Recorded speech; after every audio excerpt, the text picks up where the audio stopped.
Over the years, people have asked me so many times, Trutheracy, why don't you make a video that's positive and can help change the world? Versus, just reporting on what has been done. But what can we all do now that we know the information that you're sharing? So, like I explained, the first step is to actually, accept and realize that it does exist and it is real. The second step is to do your research. The third step is the tricky step. You see, the Illuminati will basically leave you alone as long as you're not causing a problem in society, as long as you're not giving solutions on how to overthrow them or beat them. Because the moment that you start speaking the truth is the moment, as history has shown, that all rulers will hang you.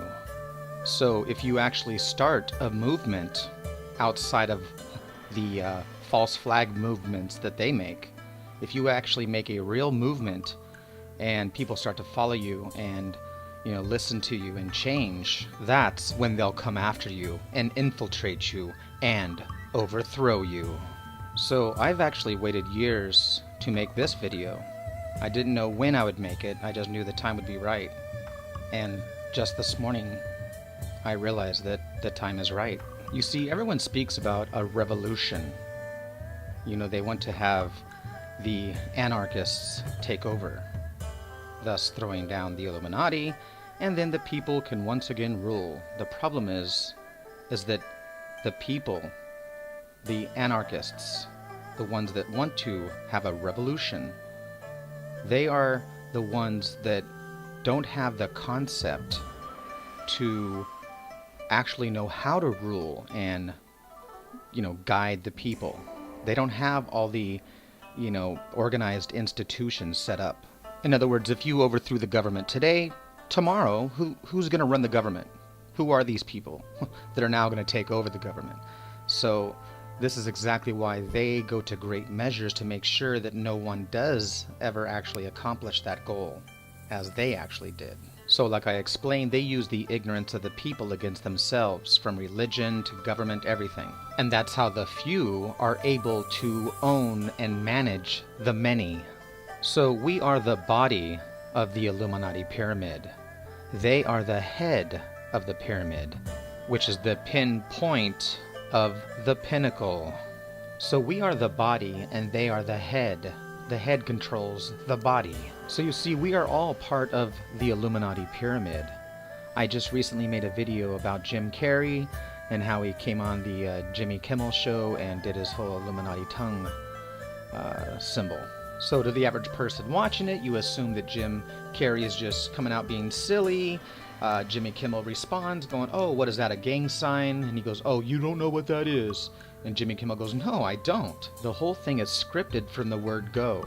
So anyway, at the end, I show how Jimmy Kimmel is actually the one who was doing the symbol before Jim Carrey even did it. So he was reading his cue cards and he was a little early. You see, my point is that people forget that these are jesters. These are paid actors.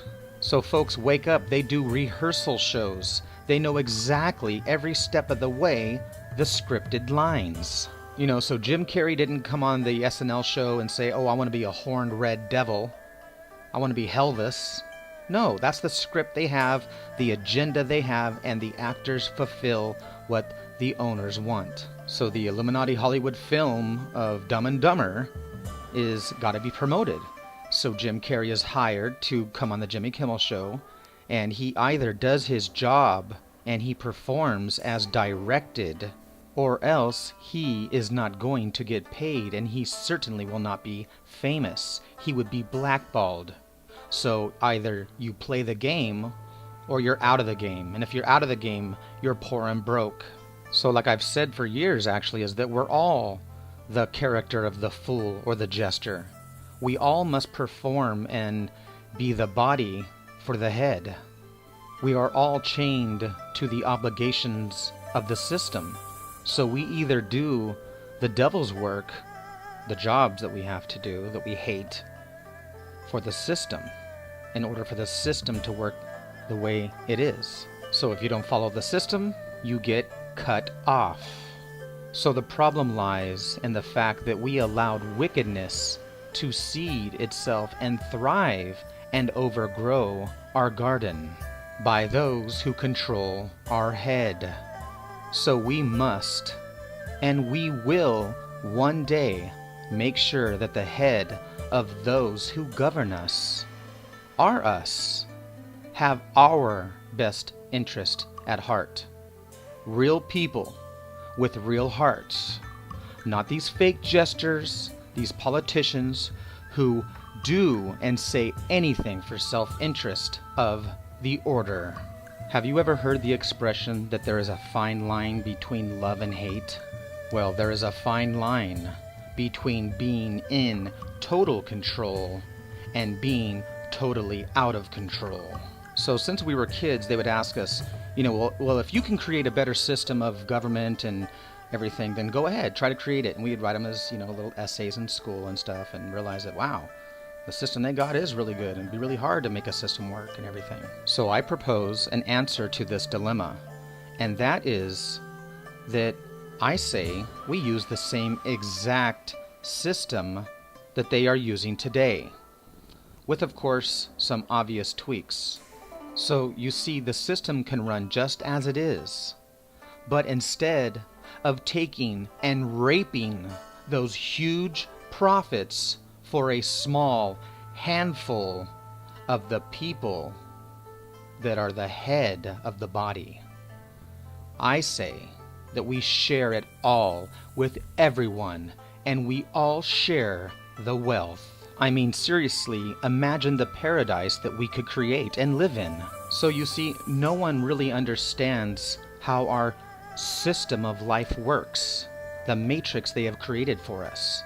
Everybody thinks there has to be checks and balances in order for everything to work.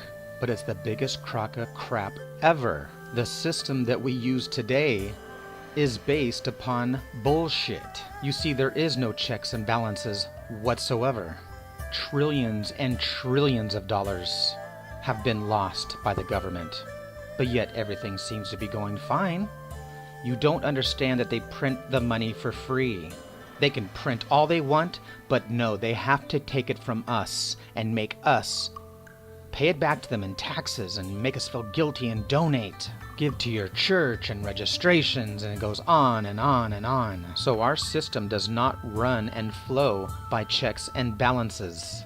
So if they could lose 30 trillion over the years, well, then they could actually print 30 trillion and give it back to the people then.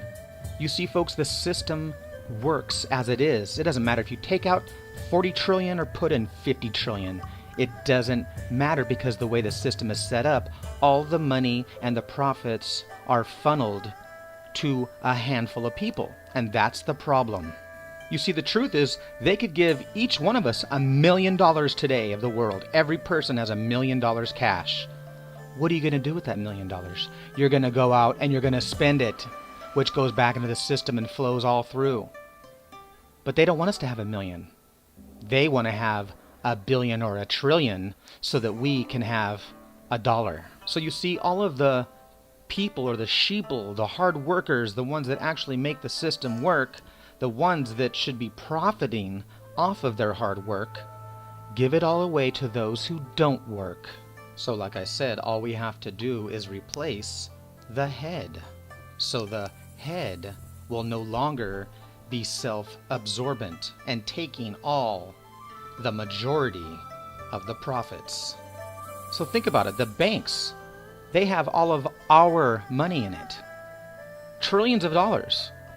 And what do we do with our money? We give it to them. We don't use our money for us. So anyway, like I said, we keep the system exactly the way it is, basically with obvious tweaks. Because with everyone happy in the world, you wouldn't need freaking war machines in the world. Okay? People get upset and want to have revolutions and all those kind of things because they're getting raped and pillaged. So anyway, we just keep things the exact same way they are. The only difference is, instead of giving away the trillions and billions of profits away to the freaking little pinpoint pinnacle of the head of the Illuminati, the handful of people who own and run us, instead of giving them the profits, we put the profits right back to us, the people in society. So we, the people, own the Federal Reserve. And we can print the trillions and billions every day like they do. It doesn't matter, the system is flowing. We all have to go to work still.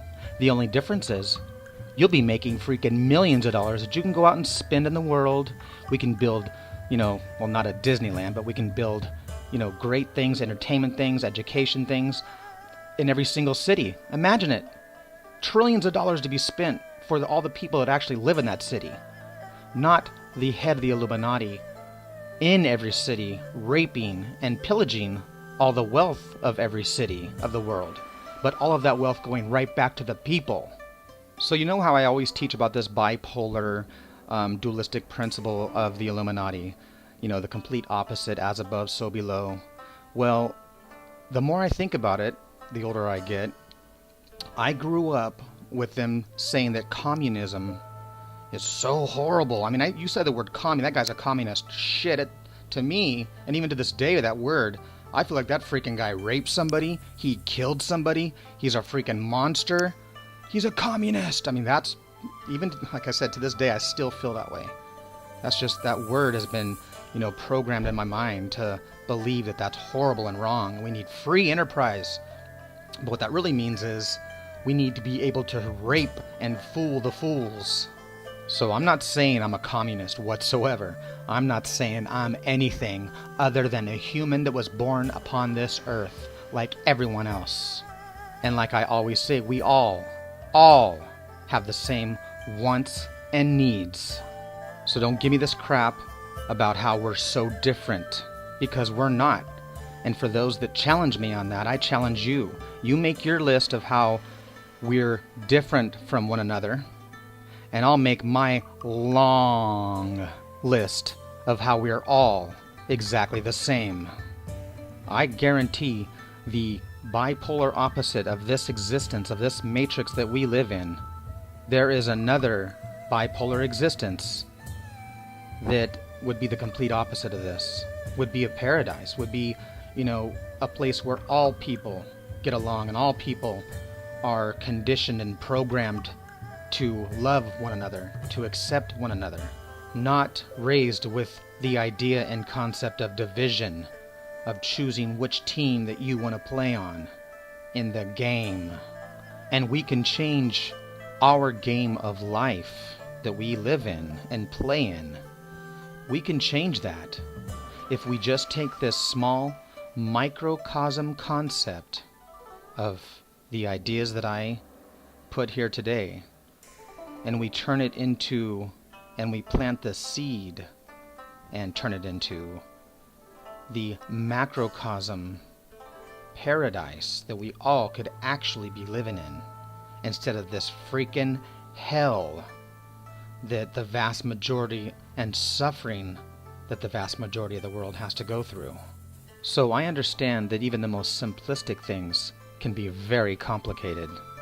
So I'm not saying that there are not complications and problems to be solved, but we can, and we will, with a positive attitude, we will solve them. So there is no devil that exists out there.